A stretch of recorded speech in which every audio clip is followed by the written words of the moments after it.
Okay, and hello, welcome to KITPLUS TV. I am delighted to welcome Lisa Lavender with us today. Lisa is a director on the board of Rise, who we are going to find out a little bit more about today. Welcome, Lisa. Thank you. Lovely to be here. Thanks for having me. Oh, it's a pleasure. Rise is a fantastic incentive in the broadcast industry. So before we get started, could you give us a little bit of background on Rise and how you got involved in it and what it does? I can. So I got involved with Rise almost 2 years ago, actually. It's coming up for 3 years old. It's an amazing group. It's an advocacy membership group for women in broadcast. It was started by Sadie Groom and Carrie Wotton, who run it. Power women, they're amazing. And it's been the most inspiring experience for me. I was personally going through a change of roles at the time when I got involved, and it really gave me a lift at a time when I needed one. And working with like-minded women in this industry has just been a great experience, and it's such a broad remit that we have now, because I'm sure we'll come on to talk about it, but there are three streams of work that we're involved in. But originally I only got involved because it was a mentoring scheme, and I thought I've got a lot to give, and I wasn't working at the time, and I thought it'd be a really, really great way to meet some new people, network myself, give back a little bit. And it's been more than that. And I've ended up sitting on the board, which I fully did not expect, which was a brilliant invitation last year. I was proper shocked. Oh, that's really lovely. So the mentoring scheme itself, how long does it run for and how do you apply? So the mentoring scheme runs for about 6 months. Obviously, this year has been slightly more challenging than other years, with a global pandemic thrown in the mix. But I wasn't actually involved in the first year. I found out about it when it was just about to start, and I'd missed the boat.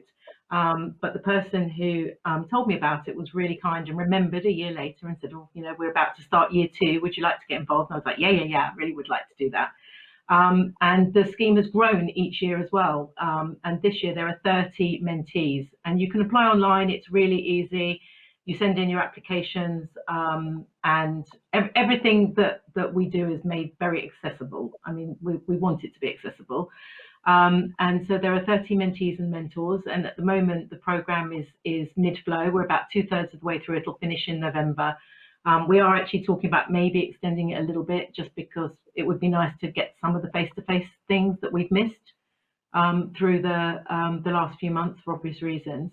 But the program's going really well, being delivered in a digital fashion, as we are now. Well, yes.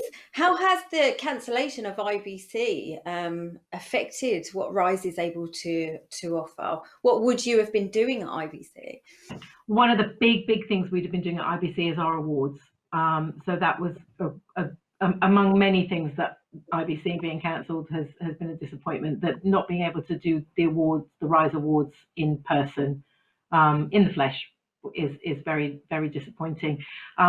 Obviously, probably not all the mentees and mentors would have actually been at IBC, so it doesn't really impact the mentoring scheme. But from an awards perspective, it's really a great shame that we won't be able to do that way. That said, we are still going ahead with awards, and we will be delivering them in a different way. It'll be a virtual way, and we're really excited about them. We're currently accepting applications, and for anybody that happens to be watching this, if you know a great woman in our industry that you would like to nominate, or nominate yourself, because you can nominate yourself, we're really keen to get a broad spectrum of applications. Again, really simple to do. It's all on the website, which is just risewib.com, and you fill in a form and give us some information about that person. There are 8 award categories. And I'll quickly skip through them, and I'm going to have to look at my list because I can't remember them off by heart. But we've got Engineer of the Year, Product Innovation, that's a new one, Rising Star, Business Awards, Sales, Marketing, Technical Operations, and then there, of course, is a Woman of the Year. But the Woman of the Year is actually voted on by the board. All of the other categories, we have separate judges and juries that go through the applications. So we're very excited about that. And the deadline was the 21st of September, but I think we're going to announce an extension of a week for that. So still have a couple of weeks to get your Your nomination's in. Sure. I know many women who would fall into many of those categories for those Get them awards. in, get them in. We need those names. I think women are probably also not so keen, probably would be the last people to nominate themselves. But Yeah. hopefully if more people are seeing this, they'll think about people that they would like to nominate that deserve that accolade and that recognition. The shortlist all gets published on the website as well, so it's not just the winners. And it's a great group to be associated with. Yes, yeah. There's quite a few accolades around Rise now, isn't there? It's been doing Yes, exceptionally well. we are award winning ourselves, which is really, everybody was so chuffed, really chuffed. Yeah, absolutely, and fully deserved. You also have a Rise Up, don't you? It's like a schools outreach program. Can We you tell me a do. little bit about that? We do. So the Rise Up program kicked off last year. Unfortunately, with the COVID situation at the moment, the plan is actually on hold. But it is a program that goes into primary schools and helps to expose the world of broadcast engineering and program making to kids. And the trial programs that we did were unbelievably successful. The response from pupils and parents and teachers was amazing. So at the moment, the team are looking into how we could deliver that program in a different way if we can't get access into schools. We're hoping now that kids are going back to school once things get settled and schools get back into a new routine, that we may even be able to go back in a COVID safe manner. We really hope to expand the plan. We've applied for some funding through the government, and we're waiting to hear on that. But it's just brilliant. There's a video that you can see of the kids participating, and a lot of people volunteer their time to go in and help actually deliver the program in school. And it's a fantastic thing, because I think there are probably a lot of young people, never mind children, out there that have no idea about the variety of roles that there are available in the broadcast industry, from the beginning of the process to the end. Yeah. So it's a really, really great way to break down content making and what's involved in content making, and expose them to ideas other than traditional career paths, which I think is phenomenal. I would have loved that as a kid. Totally loved it. Oh yeah, absolutely. It's a phenomenal program, and of course, schools with the STEM programs that are out there now is where it all starts, isn't it? It's where Absolutely, really we need to be. I agree with you. The younger we can get to people, the more to children, the more opportunities there'll be for them in the long run, and they might consider other things moving forward. We did mention expansion there. I believe Rise are looking to expand in the future. Is that right? We are.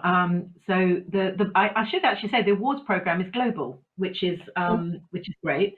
And the actual mentoring side of the scheme has been expanded to Singapore, and we're also looking at expanding into the US. We're about to launch in the US, and we're under a lot of pressure to expand in Europe as well.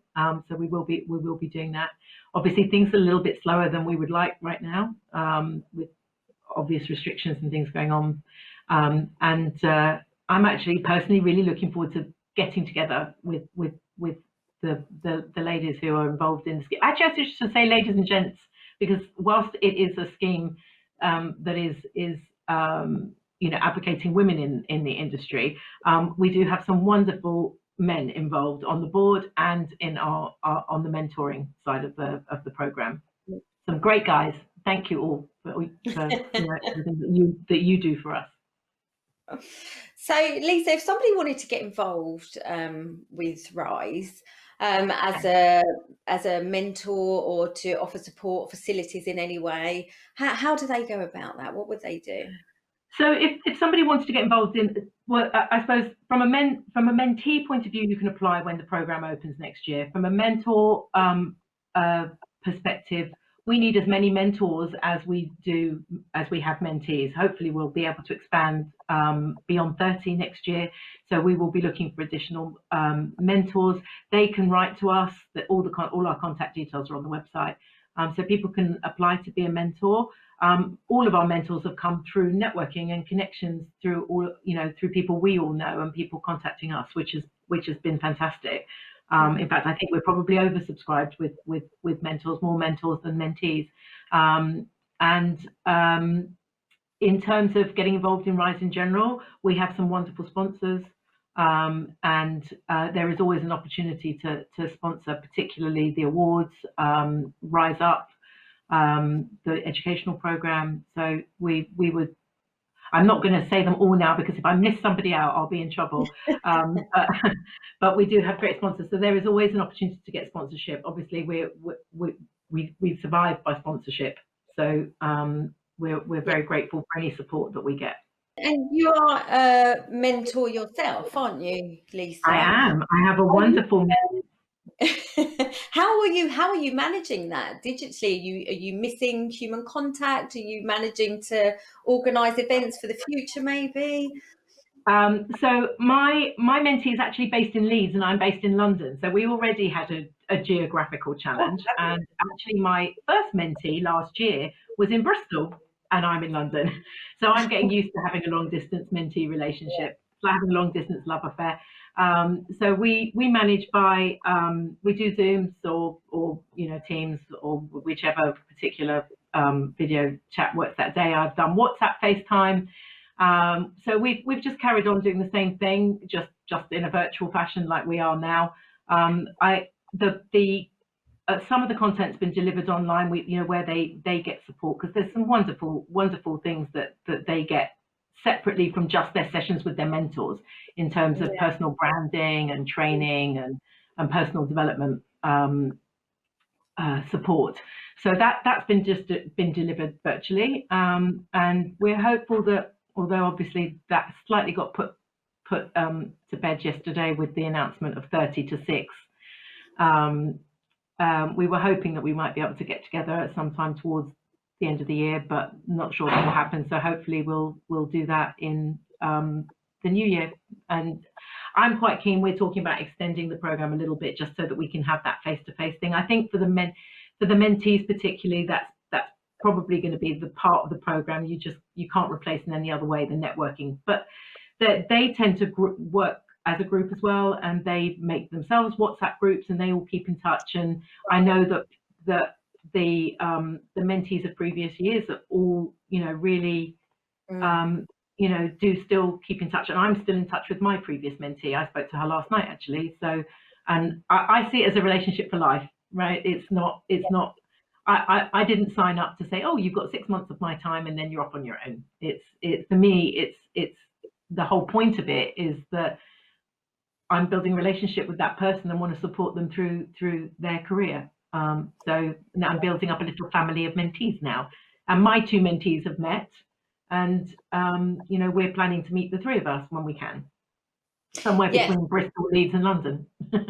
It's a relationships that very much feed themselves, doesn't it? I know one of your ex-mentees, Anna Patching, and I know that she is still in touch with Rise. She still works with Rise. She still goes to Rise events. She's very supportive of young people coming into the industry, and it is relationships. They feed themselves, don't they? It's very much a supportive network that's working.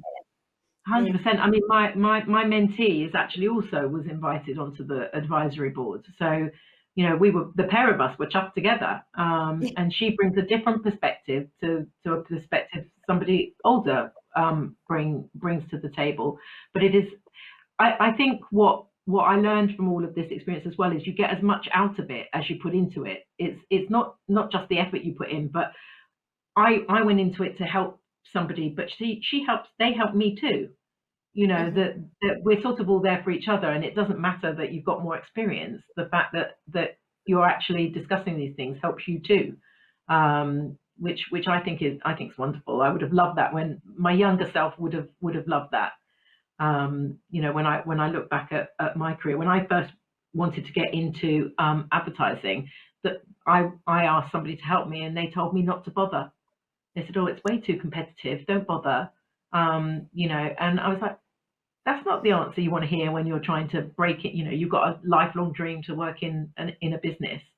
And it made me more determined as it happens, but that also could have put somebody off, entering an Yeah. industry. 100%. Particularly young people being told, no, don't bother with this. It's Yeah, really too hard to competitive. You'll never crack. do it, you know.